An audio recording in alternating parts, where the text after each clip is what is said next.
And then, Mr. Beatty, on what matters, if I have questions, would you address what subject matter?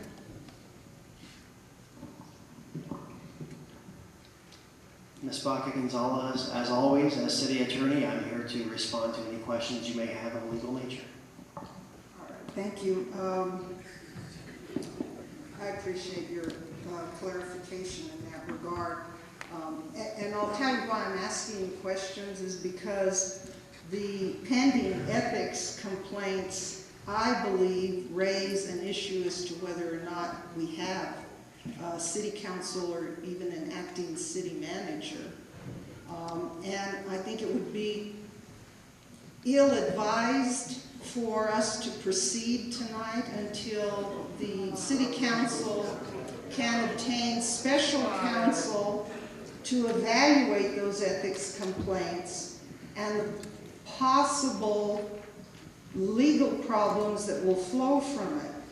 If a charter provision is violated, I believe the actions are null and void, and I'm also concerned that because the ethics complaints directly name Mr. Reno and Ms. Velasquez, if they take action, there's a potential for allegations being made that there's retaliation, and I would certainly hate to see the city put in a position where we are at a legal disadvantage. I don't know what the rush is. If we have to wait a couple of weeks to allow special counsel to evaluate these ethics complaints and investigate them, I think that would be prudent. Another excuse.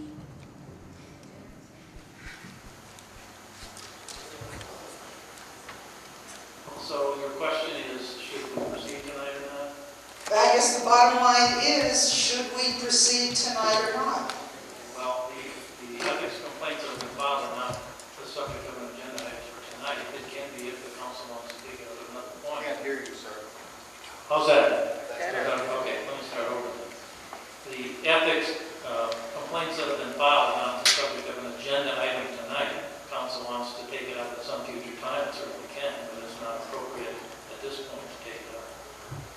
And Mr. Beatty, based on those concerns I've expressed, do you believe we should continue tonight?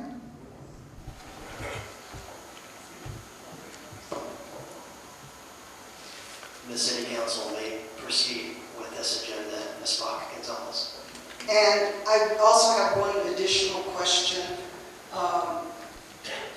During my entire career, I have never seen a proceeding where an individual is terminated that doesn't at least rise to the level of a quasi-judicial proceeding. And I'd like to know, is Mr. Gildarubio being afforded all of the due process rights to which he is entitled?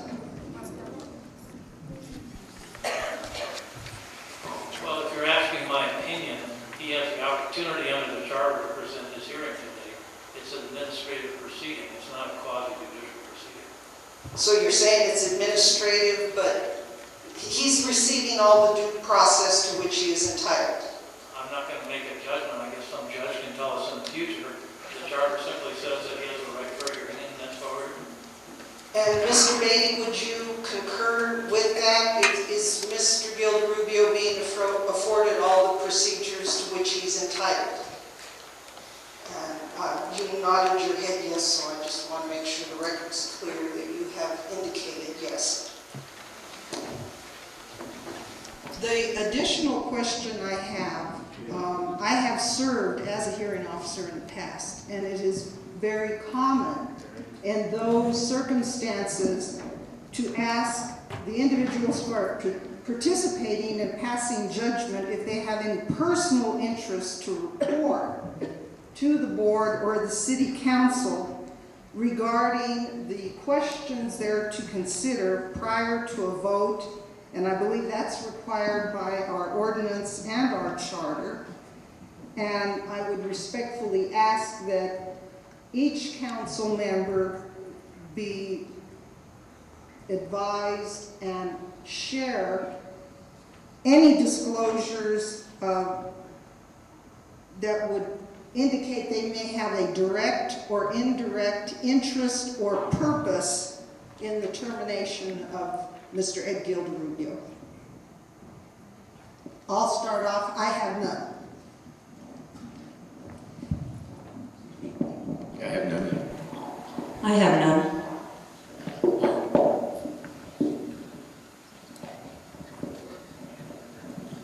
I'm not responding. I don't feel that I need to.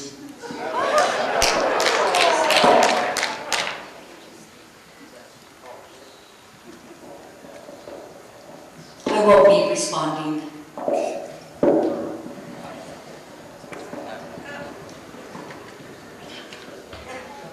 Are you finished? I would like to know if you're going to respond, and also Mr. Bonato. Can't hear. I don't know what, they're having a hard time. I was waiting to see if Mayor Reno and or Mr. Bonato were going to respond to the question.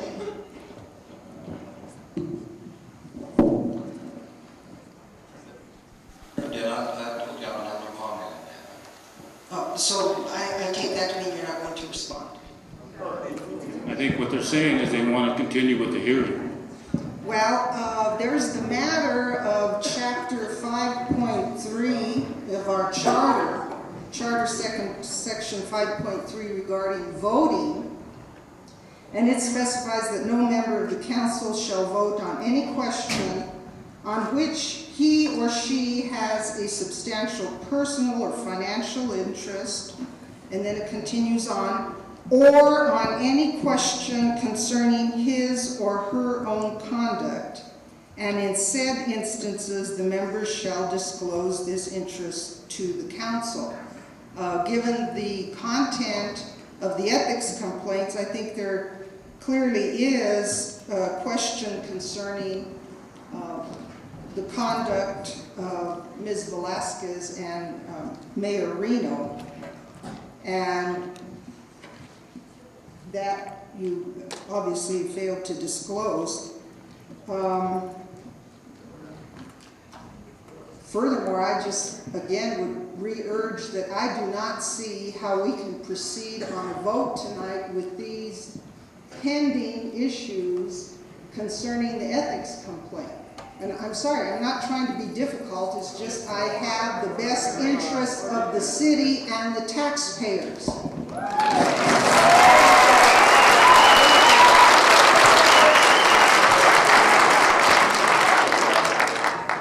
I don't think there has anything to do, or alleged ethics violation has anything to do with this hearing tonight. Nothing. When it's presented to the council at that particular time, you can go down, Mrs. Baca, you can go down to Mr. Beatty, you can request an investigator from any place you want. You could get Perry Mason if you want, go get anybody you want. But I'll tell you one thing, we're going to continue tonight, we're not going to delay it, it's going to go on. I don't think the issue right now is with the ethics violation, it's with the hearing with Mr. Del Rubio. Well, I just have one last thing to point out. I see the existence of the ethics complaints hanging out there over the city as constituting reasons for you and Ms. Velasquez to be the targets of claims of retaliation against Mr. Gilderubio. And I don't think either of you should participate in any vote. I strongly recommend we retain special counsel, that the ethics complaints be evaluated, and in a week or 2 or 3 weeks after we get the appropriate feedback, we can reconvene this particular matter. Well, I think you're talking about partiality a little bit, and I think partiality was shown by Mrs. Bolton and Mrs. Baca Gonzalez by showing up at the Quality Inn in support of Mr. Del Rubio.